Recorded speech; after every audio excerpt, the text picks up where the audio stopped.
I think it is clear to believe in the power of ideas. Fresh thinking to the Manhattan Institute.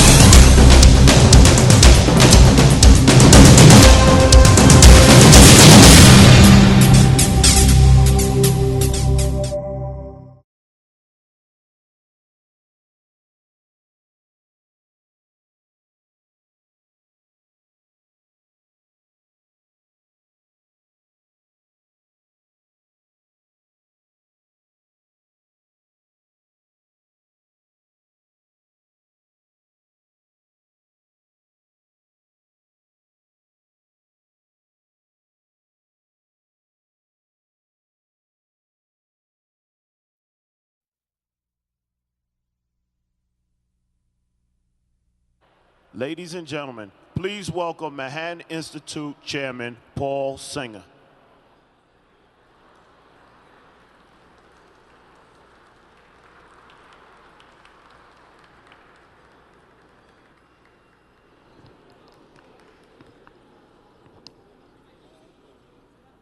Good evening and welcome. I'm Paul Singer, and I'm the chairman of the Manhattan Institute.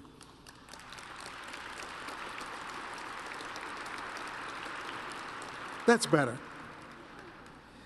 And it's my honor and privilege to welcome you to our 10th Alexander Hamilton Award dinner. Thank you for coming tonight to support the Manhattan Institute and this year's distinguished Hamilton Award honorees. Wendy Kopp, the founder and CEO of Teach for America, an extraordinary organization that has transformed the way we think about education. And Bob Rosenkranz, the man who brought intelligence squared debates to America's shores, and who was one of Manhattan Institute's own trustees, as well as a good friend of mine. This year,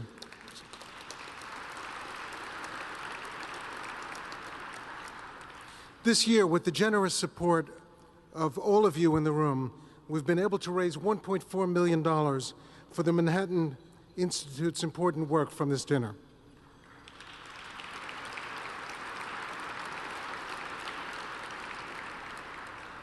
I'd like to extend special thanks to our patron-level supporters, the Vice Chairman of MI, Dr. Michael Fedak, and his wife Marilyn, and my good friend Seth Klarman.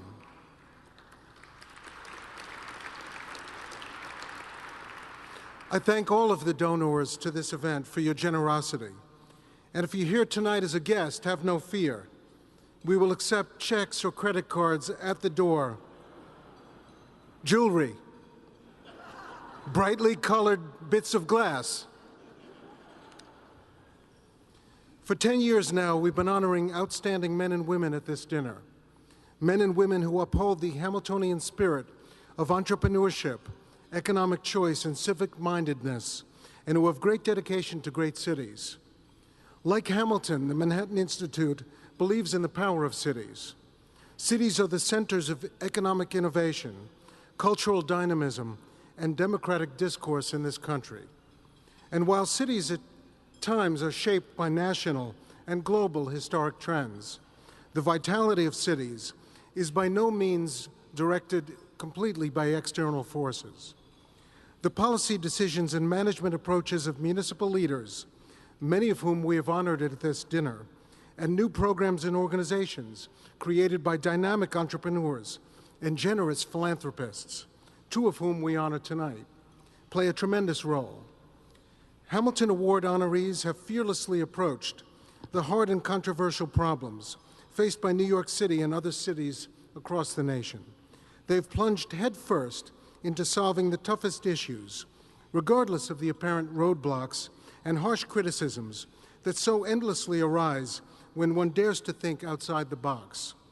Issues like crime, welfare, excessive debt, poor quality of life and educational standards, and out-of-control governmental spending.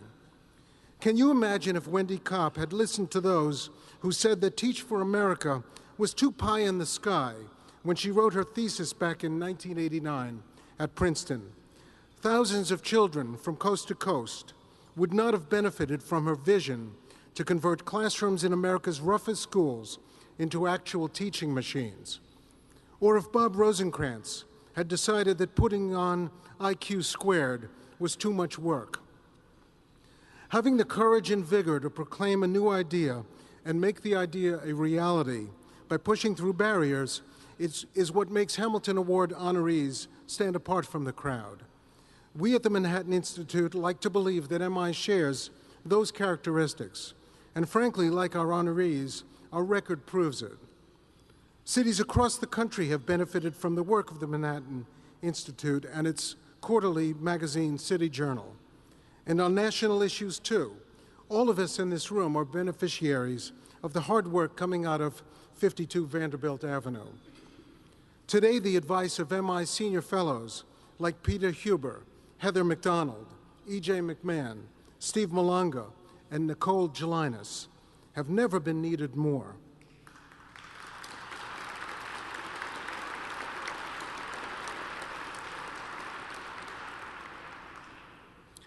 Hamilton's great collaborator and fellow New York newspaper columnist James Madison, writing in Federalist Paper number 51, said, "In framing a government which is to be administered by men over men, the great difficulty lies in this.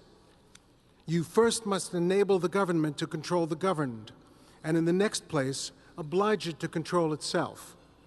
The problem today is that we're seeing the former but not the latter.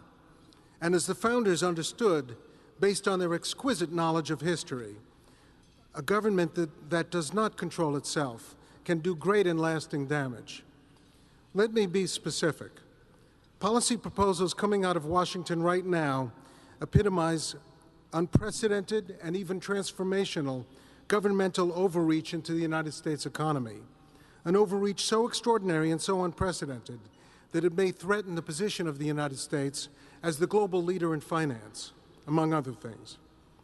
Lawmakers would be well advised to digest what Steve Malanga and Nicole Gelinas have been writing and saying on these matters.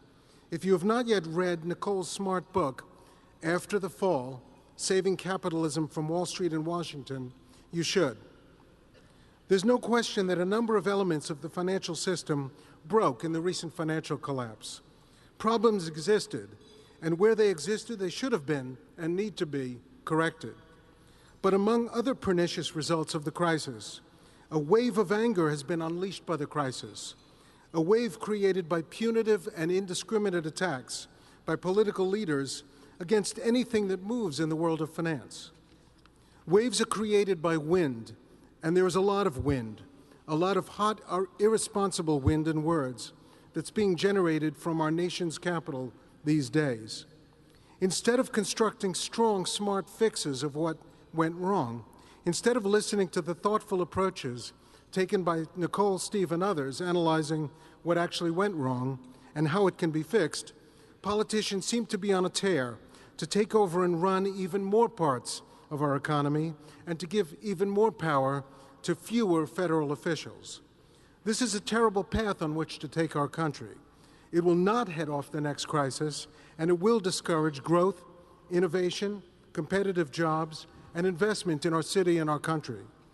A live example of this is a piece of legislation now being pushed through Congress, the Dodd Financial Regulatory Reform Bill. Advertised as preventing too big to fail, this legislation, in fact, institutionalizes too big to fail. What it would not do is fix what is broken in the financial crisis, or what broke in the financial crisis, nor prevent future crises. Fixing what is broken is good, and specific fixes of the bankruptcy code could do just that. But using the crisis as an excuse to replace the rule of law, where power is dispersed among the magnificent structures wisely constructed by the founders, with the concentrated arbitrary authority of the enlightened elite in D.C., is a prescription for real trouble. We have seen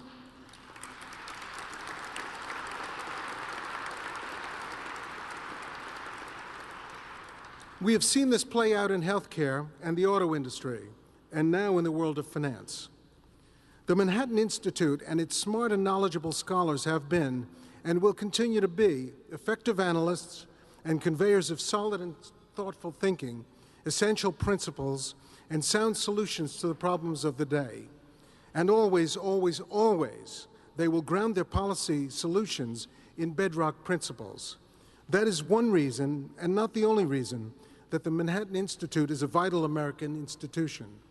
A central goal of the Manhattan Institute has been to help America and America's cities and states work through problems in a practical, intelligent way and come out the other end with the problems solved or ameliorated while leaving our freedoms and the rule of law intact.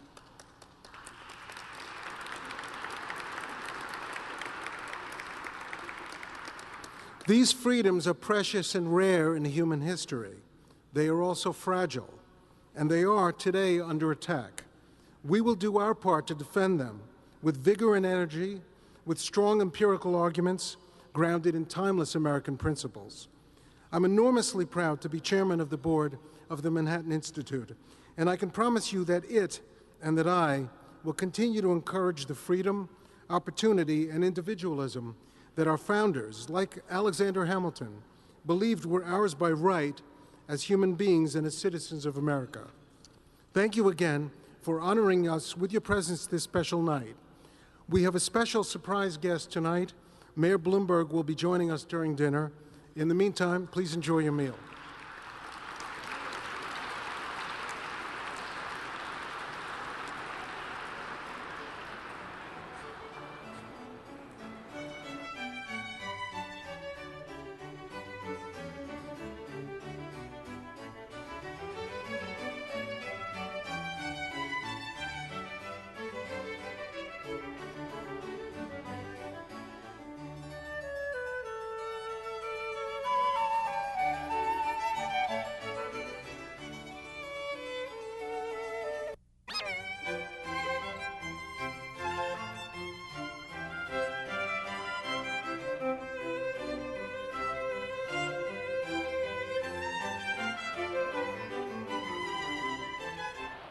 Ladies and gentlemen, once again, please welcome to the stage Manhattan Institute Chairman Paul Singer.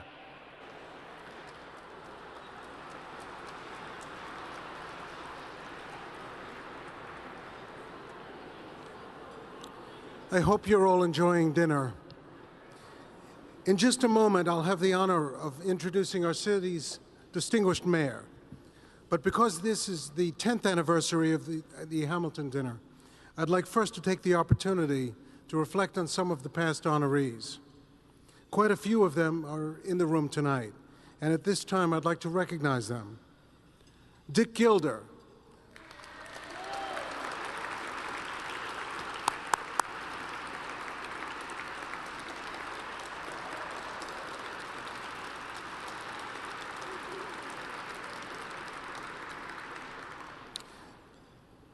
Whose long-term dedication to conservation and U.S. history has made Central Park our city's lush crown jewel and kept stories of our founding fathers alive in America's classrooms.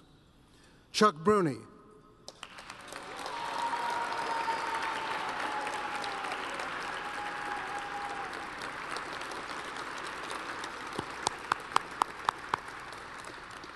Whose philosophy and philanthropy, grounded in individual, economic, political, and religious freedom for all, has inspired decades of philanthropic ventures. Peter Flanagan.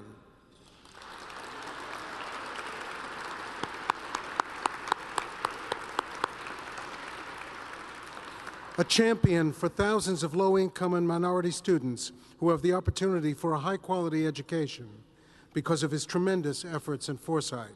Ed Koch.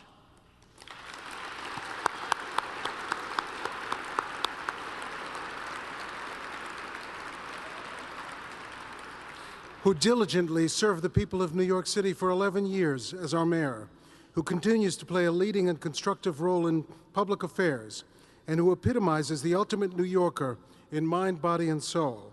He makes sure his voice is heard loud and clear, no matter who is in power in Washington. And we especially appreciate his strong words in recent weeks. Herman Badillo.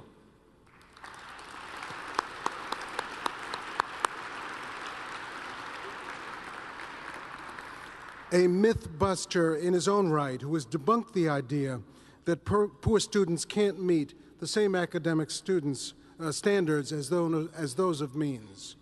Roger Hertog.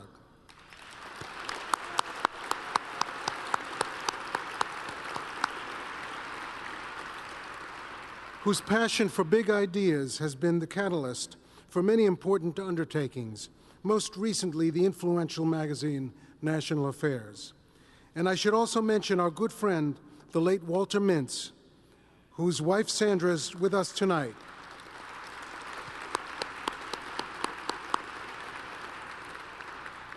And the late Bob Bartley, whose wife Edith is also here with us.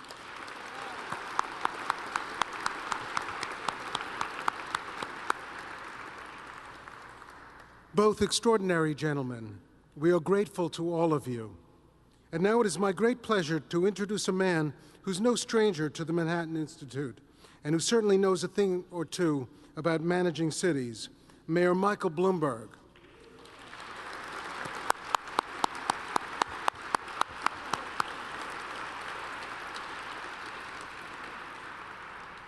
His dedication to a number of priorities, ranging from innovating in public education to protecting the city from terrorism, has helped keep New York City the safest and most dynamic big city in the nation.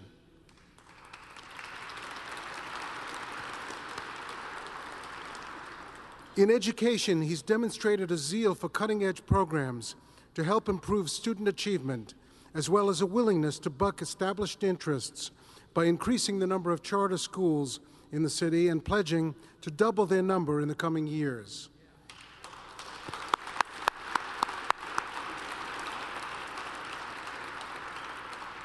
As for the security of New Yorkers, under Mayor Bloomberg's leadership, the New York Police Department has built the most forward-looking counterterrorism program compared to what any local or state enforcement agency has developed anywhere in the country. It is truly a model, and one from which our leaders in Washington could also learn a thing or two.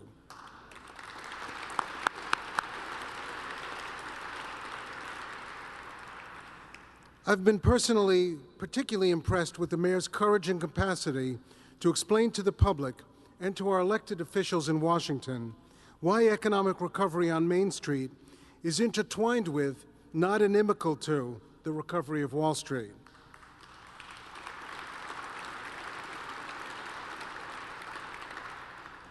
As he put it just last week, if regulation and higher taxes lead to fewer jobs on Wall Street, that will mean fewer jobs for middle-class communities across the country. This is a crucial point, one too often forgotten in Washington. At a time when politicians are taking cheap and easy shots at the financial industry and those who work in it, Mayor Bloomberg has resisted that temptation and has asserted strong, forceful leadership in standing up for growth and freedom. Some have said that in Texas, you don't hear politicians railing against the oil and gas industries. And in Michigan, you don't hear the politicians railing against the auto industry. In New York, however, too often we hear our politicians jumping on the national bandwagon to demonize one of the most important industries in our city and state. Fortunately, we have a mayor who's unafraid to stand up and be counted, however seemingly unpopular it appears to be. We're very fortunate to have him as our mayor and very pleased to have him able to celebrate here tonight. Please join me in welcoming the mayor, Michael Bloomberg.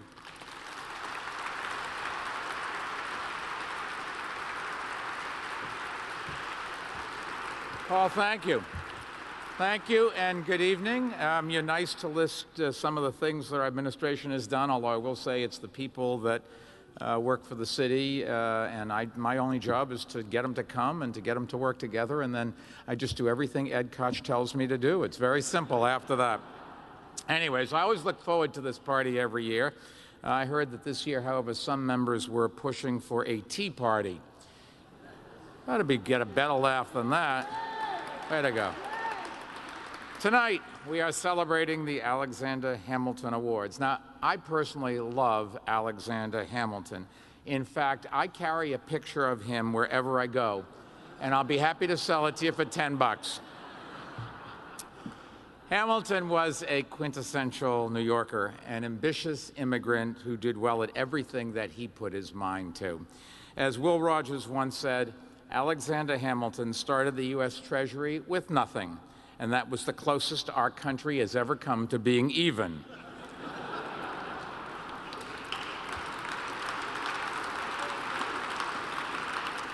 Hamilton also founded, as many of you know, the New York Post. And a lot has, yes, I read it too. A lot has changed in that paper over the last 200 years. And case in point, the first bold-faced name on page 6 was Clinton, DeWitt Clinton. But what really made Hamilton, all kidding aside, a New Yorker for all the age was that he loved the city and its bounteous opportunity.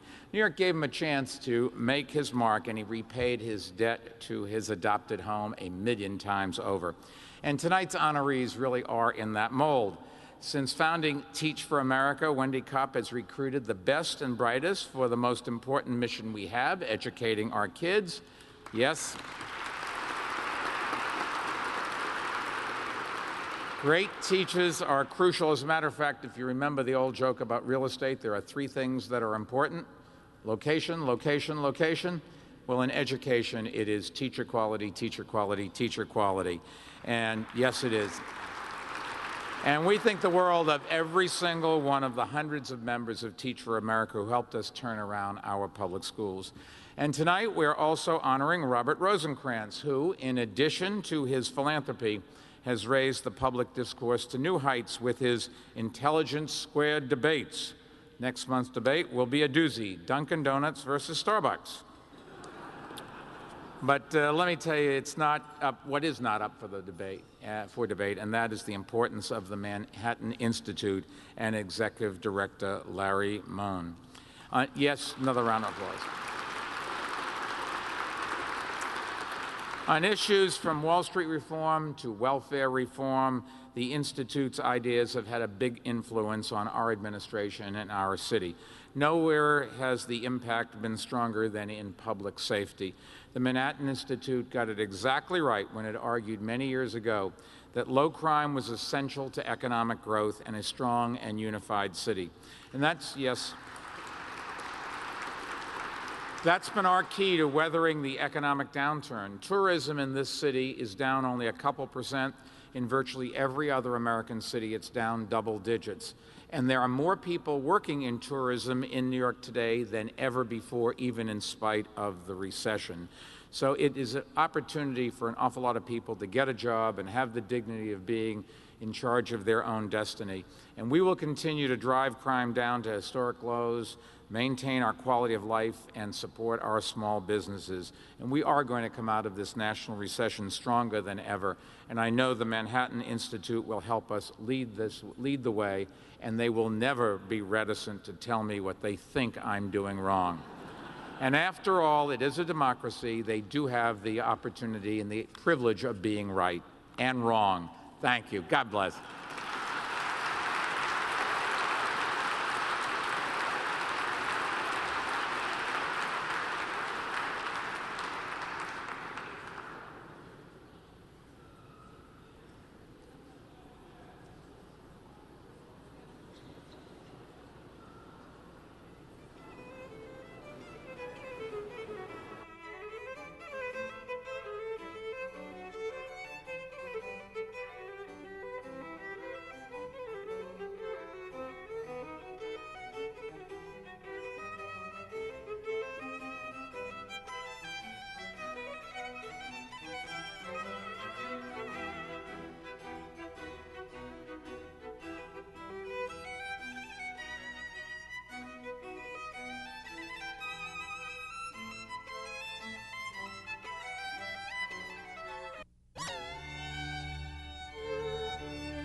Ladies and gentlemen, please welcome Robert Steele.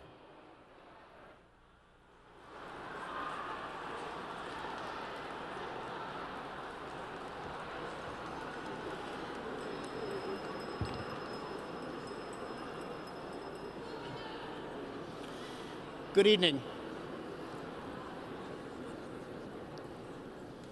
My name is Bob Steele, and it's my pleasure to be here tonight to introduce Wendy Kopp to all of you. But before I do, let me first say congratulations to the Manhattan Institute on 30 years of good progress on important issues in public policy, and also congratulations on the 10th anniversary of this evening and dinner.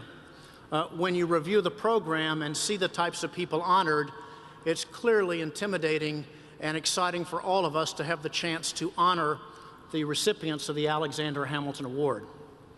As I said, my privilege tonight is to introduce Wendy Kopp to you as one of tonight's recipients of the Alexander Hamilton Award. In your dinner program is a complete biography of Wendy that gives great detail about the things that she's done and the great accomplishments of Teach for America.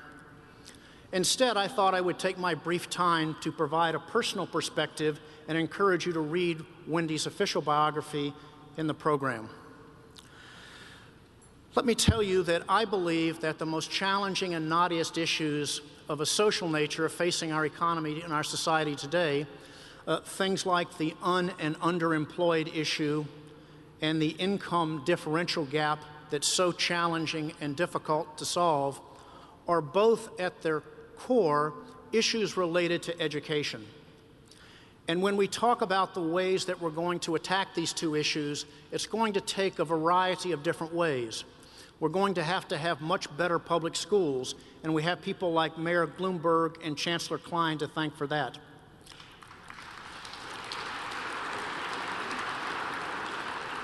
Secondly, it will take charter schools and new innovative groups bringing schools together.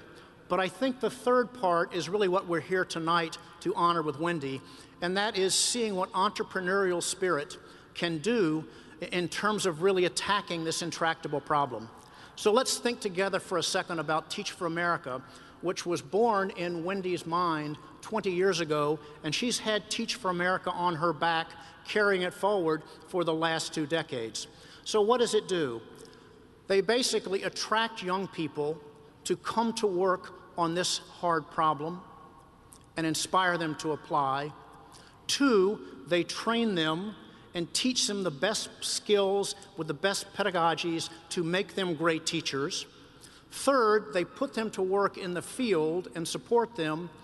And 4th, they measure their outcomes and are continually committed to improve. So let's think about the skill and the leadership that it takes to have that vision and drive it forward every day. And that's what, to me, is so exciting about Wendy Kopp and Teach for America. Now today, we have basically 4,500, over 7,000 Corps members and 450,000 students who are being taught by Corps members.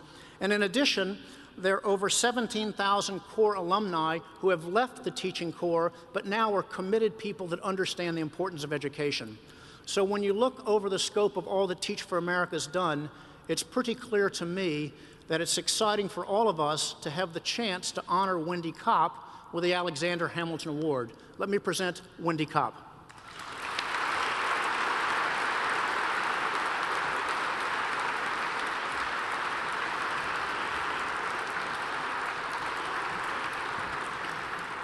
Thank you so much. Bob has been an incredible supporter and advisor and friend for many years. So Teach for America is very grateful for his support and for the support of Paul Singer and the Manhattan Institute as well. I was, no doubt, 20 years ago, a pretty unlikely person actually to come to this idea, having grown up in pretty privileged community in Dallas, Texas, and somehow arriving at Princeton with very little notion of the disparities that persist in our country. But what I saw at Princeton and what we can see on any college campus in America is how differently prepared students are to do well. And that experience turned me on to the fact that in our country, which aspires so admirably to be a place of equal opportunity, still today, where kids are born does do so much to determine their educational outcomes. Now, I was a member of the, quote, me generation. Supposedly, we all wanted to just go out and work on Wall Street. And I thought that was great if you really wanted to go work out on Wall Street, but I found that label to be misplaced because I felt that I was one of thousands of people out there who were just searching for a way to make a real difference in the world. And it occurred to me that the real issue was that the only recruiters at the time of liberal arts graduates like myself were investment banks, management consulting firms asking us to commit 2 years to go work on Wall Street or whatever. And so one day, all this came together in my head, and I just thought, you know what, why aren't we being recruited as aggressively to commit 2 years to teach in our highest poverty communities as we were being recruited at the time to work on Wall Street? I needed a thesis topic and decided to propose this in my thesis, but in all seriousness became, as Bob said, just kind of obsessed with this idea and with the immediate impact I thought it would have in the lives of kids growing up in our most economically disadvantaged communities, to channel all of this incredible talent and energy into our most underserved communities, into classrooms, in public schools. And at the same time, I thought, you know, how powerful would it be to take our country's most promising future leaders and have their first 2 years out of college be teaching, again, in our highest poverty urban and rural areas. I thought that would shape their priorities, their consciousness, their career trajectory, and ultimately the very policies and practices in our country. So in a sense, I channeled my energy in this direction for the same reason that so many Teach for America recruits have over the years, which was really out of a sense of idealism, out of a sense that, you know, our country should be living up to its ideals. I think it's what I've learned over the last 20 years and what so many Teach for America core members and alumni and my colleagues at Teach for America have learned that has fueled our sense of responsibility and our sense of urgency to take this effort to a higher level.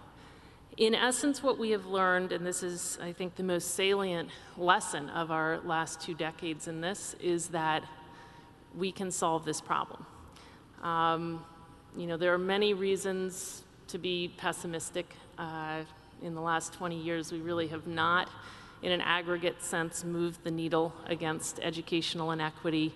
Still today, there are 14 million kids who live below the poverty line. By the time they're in 4th grade, they're at the 1st grade level in their skill level compared to kids in high-income communities. Half of our kids in urban and rural areas will not graduate from high school. The half who do will have an 8th grade skill level. So lots of reason for pessimism, especially when we realize how much energy, how much philanthropy has been poured against this problem. And yet I am, and so many of my colleagues in the education reform movement are just deeply, deeply optimistic. I am absolutely convinced that we will soon be moving the needle in an aggregate sense. And I say that for a few reasons. You know, I think back to where we were 20 years ago. 20 years ago, we did not know how to give kids who face all the massive challenges of poverty an education that would produce equal educational outcomes. We truly didn't know. There was a movie my senior year in college, which I remember, and maybe some of you remember, called Stand and Deliver. And it took a teacher named Jaime Escalante in South Central Los Angeles who coached a class of kids to pass the AP Calculus exam, and it made a national hero of him. And I remember my personal reaction to the movie, and you know, clearly Hollywood thought this was such a remarkable story, it would be a hit. ETS did not believe the test results. I thought this guy was one in a zillion. It didn't occur to people that we could, you know, the assumption was that it was his charismatic leadership, that this was not something that could be replicated. I can think of another very visible proof point as well, a school in inner city Chicago. Again, the assumption was that this school run by Marva Collins would, you know, sort of the results would go down once she left. Like, no one thought that this could be replicated. And in fact, that's exactly what happened to that school. And I just think, wow, you know, where we are today. 20 years, but we have hundreds of proof points. Not only many visible examples of teachers showing what is possible for kids to achieve in their classrooms. But we have maybe 200, 300 very high-performing schools in urban and rural areas showing us what is possible. And just to capture, I mean, I remember expanding Teach for America into Philadelphia, and you know, it's got to be one of the most dysfunctional urban systems in the country, and our team was struggling, you know, how do we give our people a sense of possibility? And I said, take them to one of the very high-performing charter schools, and they said, we've looked everywhere. They gave them train tickets, and that was 7 years ago, to come to New York and see the KIPP schools. And I think, wow, there are 10 schools in Philadelphia right now where we can show anyone what is possible for kids in urban areas to achieve. So the conversation has completely changed, and it's really gone from a question of, is this possible, to a question of, we know it's possible, and the question is, how do we do this at a system-wide level? And even to that question, you know, listening to Mayor Bloomberg speak here tonight, I remember just vividly his speech maybe 8 years ago when he said, taking over the New York City public schools. And I remember it because it was stunning what he said. At the time, it was like a foreign language what he said. He said, I'm going to bring principles of management and accountability into our school system. It seemed that he was the one person who actually understood that, you know what, this isn't magic or elusive. This is about bringing into our schools all the same principles that work in any other organization. And I look at the progress in New York City, and you know, there's so much controversy, but if you look at the data, we are moving the needle in New York City. And that's what gives me optimism is, you know what, we may not yet, soon, but not yet, be moving the aggregate needle, but in some communities, we're seeing that it's possible to affect serious system-wide change. 5 years ago, if you'd gotten the reformers in our country together and had asked them what are the most entrenched school systems in America, there's not a doubt that New Orleans, Louisiana, and Washington, D.C. would have been 2 of the top 5. You could go to New Orleans and Washington, D.C. today, 2 of the very fastest improving school systems in America, and see what is happening. You all believe in entrepreneurship, go to New Orleans and see what is happening. 4 years ago, if your kid was born in New Orleans and was destined to go to the New Orleans public schools, there was no reason for hope. We met 8th graders coming into our classrooms at the 2nd grade level. Go there now. You know, I spent 2 days walking around public schools in New Orleans thinking I'd send my kid to any one of these. The entrepreneurial energy there is absolutely remarkable. So just to wrap this up, what I'll say is that, you know, at every level of this, at the classroom level, at the school level, at the system level, wherever we see transformational change happening, it turns out that it's happening because of transformational leadership. There's nothing magic or elusive about it. It's about incredibly talented, committed people who believe in their kids, who are throwing themselves in and going above and beyond to ensure that they have the opportunities they deserve.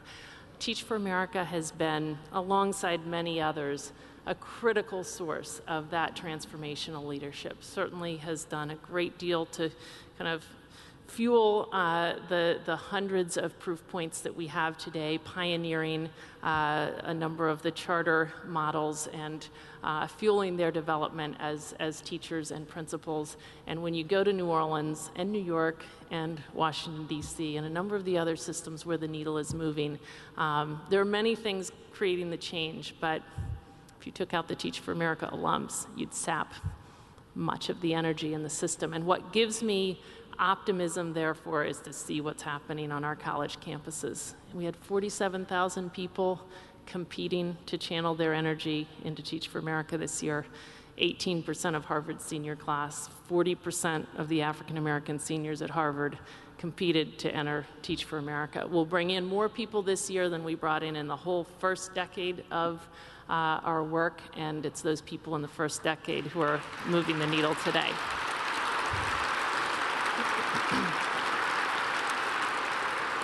So at Teach for America, the vision that unites all of us in this work is the vision that one day all children in our nation will have the opportunity to attain an excellent education. I believe we can reach that vision. The question is whether we will. And I believe that with the support of roomfuls of influential folks like you, this next generation is going to make it happen. So thank you very much.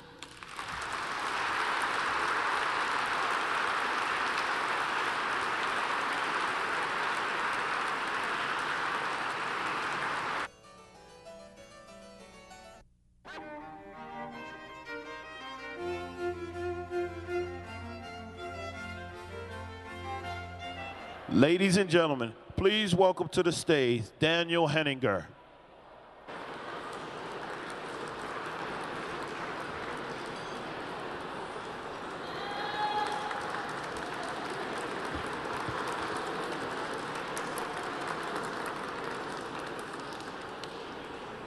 Thank you very much. I know what that applause means. It means there's only 180 shopping days left to the first weekend, first Tuesday in November.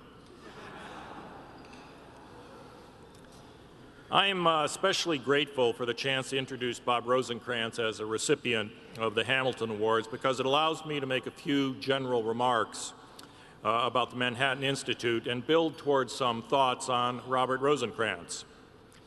The Manhattan Institute, as many of you know, has served over the years as a regular gathering place for those of us who in this city have built and defended a particular rampart of politics and policy. We look forward to these events because we will meet not only allies, but people who have become friends. Just for starters, take a look at the names at the top of your program. Singer, Fadak, Bruni, Hertog, Gilder, Weissman, and hundreds of others. But I have to say that one always wishes that one knew just a little bit more about our Manhattan Institute friends, who they are, and what makes them tick beyond our familiar arena of politics and policy.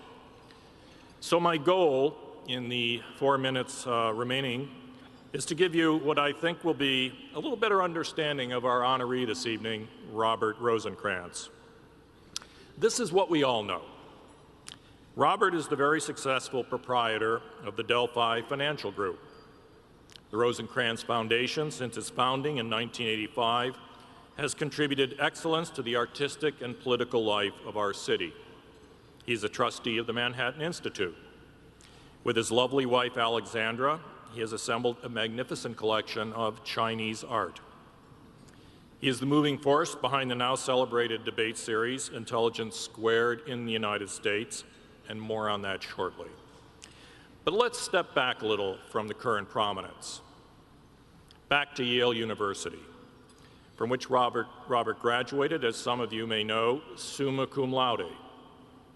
Not known to me is that the young Robert, a scholarship student from the days when a New York public school teacher recognized the boy's intelligence, that Robert achieved this Yale summa at the age of 19.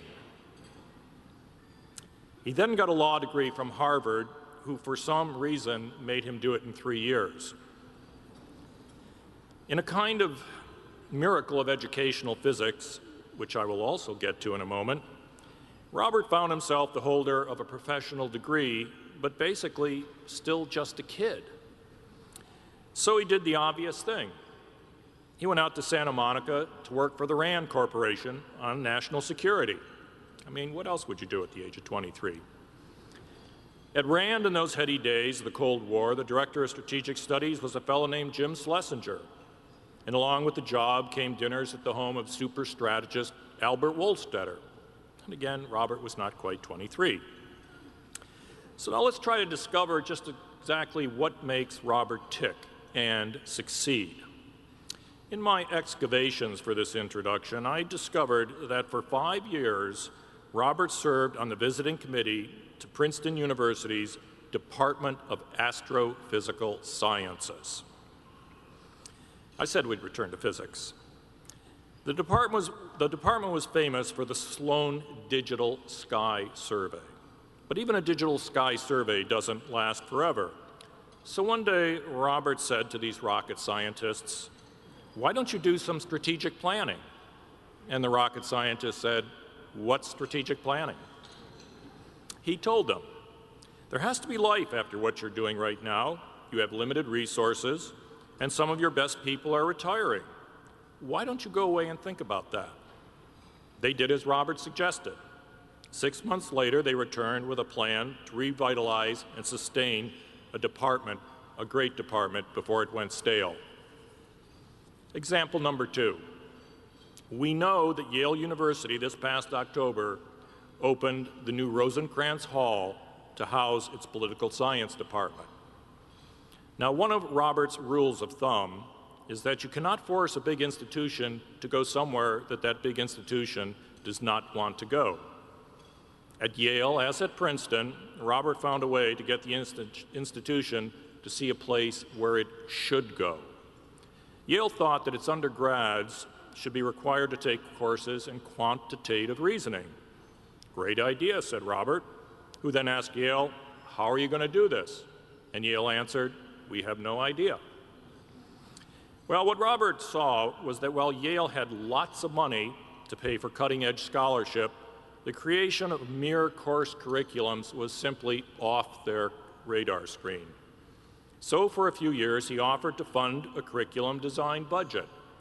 The result, 25 new courses to meet those new requirements. Now let's try to think a little bit about exactly what is going on here. First, high intelligence. 2, clarity of thought. 3, clarity of thought joined to a vision. And finally, a catalyst to realize that vision. Sometimes it was the stature of a lifetime's achievement, and sometimes, frankly, it was money. So it should come as no surprise that Robert eventually would find his way to his now famous debates. Intelligence Squared, imported to the United States from England, and brought to life by Robert's excellent collaborator, Dana Wolfe. Like the astrophysicists at Princeton and the administrators at Yale, you get the feeling that with these debates about things that matter, Robert is trying to get us to understand something about ourselves.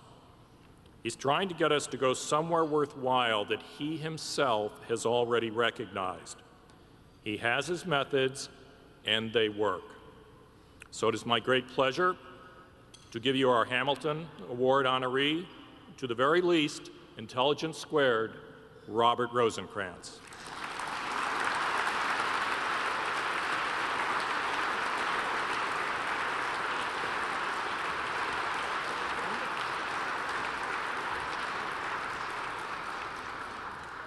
Well, thank you, Dan. That was a most generous introduction. And I wanted to thank the Manhattan Institute for this enormous honor. You know, I hope you won't mind my saying it's the second best thing that's happened to me today. The first was seeing my third grandchild, a beautiful baby boy who was born at 10 o'clock this morning.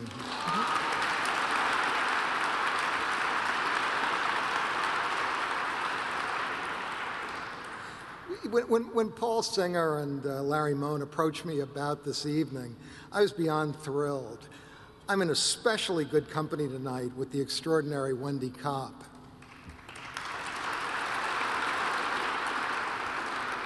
But when I thought about the names of the previous honorees, I felt a bit like an answer to one of those SAT questions, which of the following does not belong?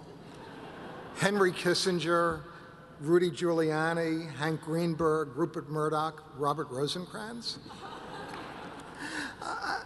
Among all the prior honorees, I think I'm the only one I've never heard of. In truth, the honor here belongs not to me, but to Intelligence Squared. And so in my comments tonight, I'd like to try to link our motto, think twice, to the motto of Manhattan Institute, turning intellect into influence. I've always loved that Manhattan Institute motto. It celebrates intellect, not ideology, but it recognizes that intellect is not enough. The ultimate goal is to generate ideas that influence real-world outcomes. To achieve that sort of influence is a major challenge. Most think tanks focus on people who already agree with them. After all, they are the ones who come to the dinners, who provide the funding, who read the reports. But conservative ideas rarely make converts on Fox News or on the editorial pages of the Wall Street Journal or Drudge, just as liberal ones don't on MSNBC or the New York Times or the Huffington Post. Indeed, most people today live in intellectual communities of the like-minded. They get their news and opinions from sources that reinforce rather than challenge their beliefs. When a news outlet with dozens of competitors wants to attract a loyal segment of the audience, its incentive is to make its focus narrow and ideological. When a politician wants to raise millions of dollars in $2,300 increments, he knows that the angry folks on the extremes are more likely to write a check than the moderate ones in the middle.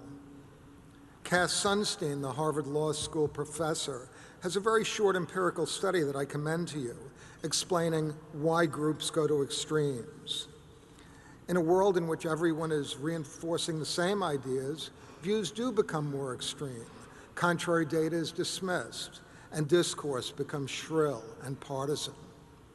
Intelligence Squared tries to serve as an antidote to these trends. It seeks to raise the level of public discourse by creating a forum where facts trump emotion and where analysis is valued over ideology.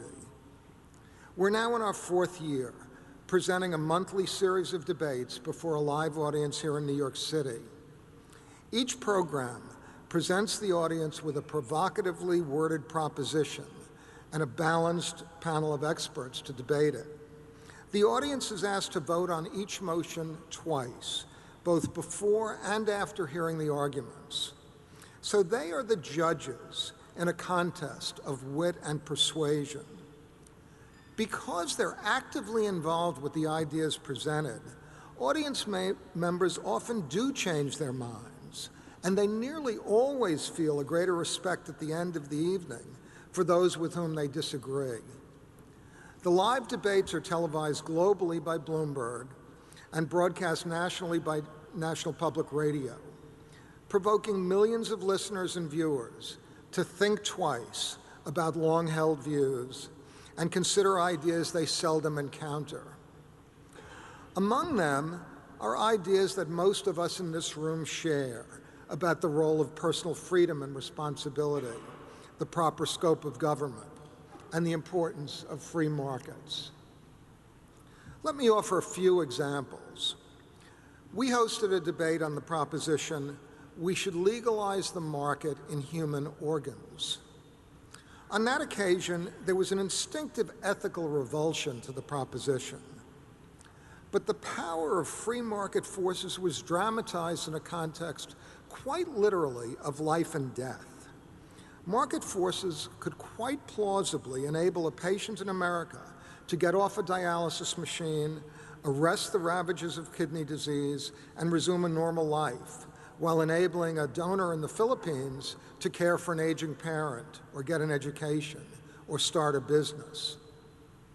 On another occasion, we debated the proposition, blame Washington more than Wall Street for the financial crisis. Panelists including Nouriel Roubini and Neil Ferguson ultimately convinced 60% of the audience that regulatory blunders and government missteps were the most blameworthy.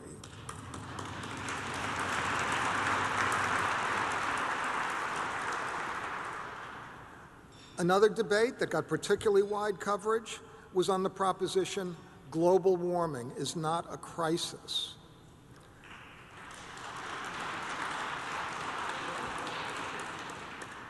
The audience opposed the proposition by nearly 2-to-1 before the debate.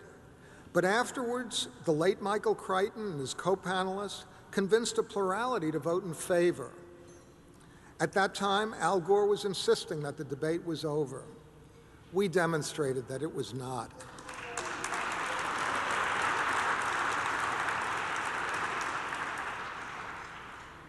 But it's not just liberals that we encourage to think twice.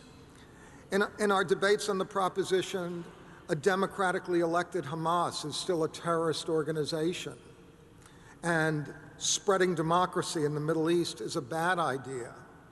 Conservatives arguing for proactive American policies to promote democracy had to deal with the reality that democratic elections often produce results which we abhor.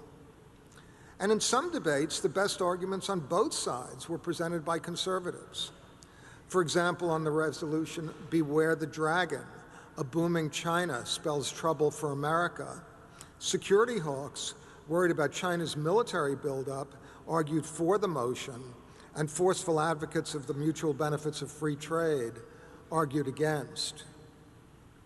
So I'm very proud that Intelligence Squared debates have opened minds to new ideas about getting public policy right. This has been a major concern of mine ever since my days at the Rand Corporation, which Dan alluded to during its heyday in the 1960s. And it's a very tough thing to actually accomplish. You don't do it by preaching to the choir. I think you need to convince skeptics that your ideas are right and opponents that they're intellectually respectable. And I think you need to maintain a healthy skepticism about the role of partisanship. Political speech is like the soundtrack of a movie. What's happening on the screen can be very different indeed. And that's why I'd like to conclude with a parable about two presidents. One balanced the budget. Indeed, he reduced federal debt to a degree unique in our lifetimes. He cited with approval Charles Murray's Losing Ground, a Manhattan Institute book, and pushed through major welfare reform. He embraced free trade and achieved the breakthrough NAFTA treaty, and the stock market tripled on his watch. The second president presided over faster growth in government spending than any president before him. He gave us the largest new entitlement in 40 years, a prescription drug program estimated to cost more than $500 billion over a decade. He protected the steel and tire industries and seriously distorted global markets for agriculture with huge subsidies. He left office with the economy in shambles and the stock market down 40%. The first president was, of course, Bill Clinton, and the second was George W. Bush. The first enacted conservative ideas, yet was hated by the right. The second largely abandoned those ideas, yet was hated by the left. Doesn't that underscore the toxically emotional and reflexively partisan nature of our politics? Doesn't that make one think twice?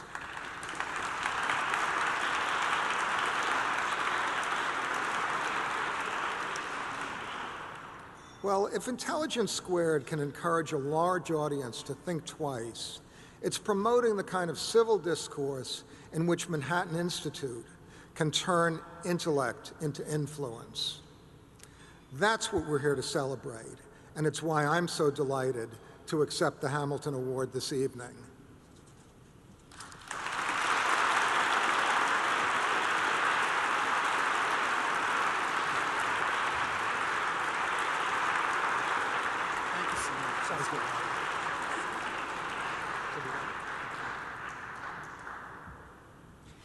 As you can see, I have the best trustees in the world.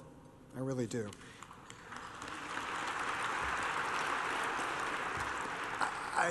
My job is, I'm Larry Mone, president of the Institute. My job is simple, just to thank everyone here. First of all, to thank Bob for those important remarks and for what he's done for the intellectual life of the city. Also, thanks to Wendy, Kopp, and our other speakers tonight. I'd also like to thank everyone who's made tonight's dinner such a success. That includes our chairman, Paul Singer, who's owed a great debt of gratitude.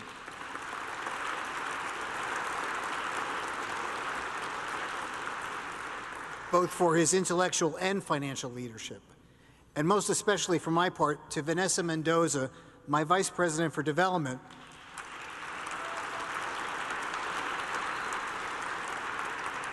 who with her staff has done a brilliant job in organizing the event.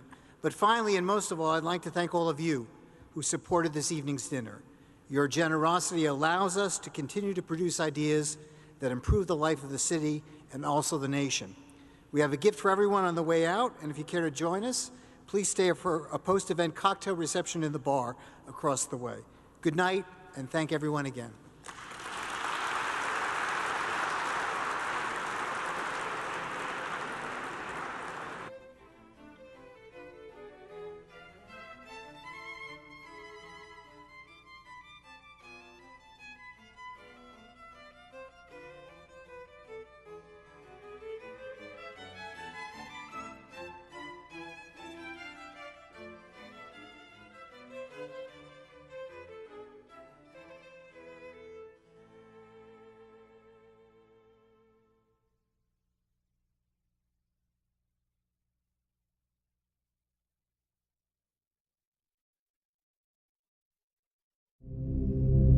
I think it is clear how fortunate we are to believe in the power of ideas. Supply the common sense and the fresh thinking of the Manhattan Institute.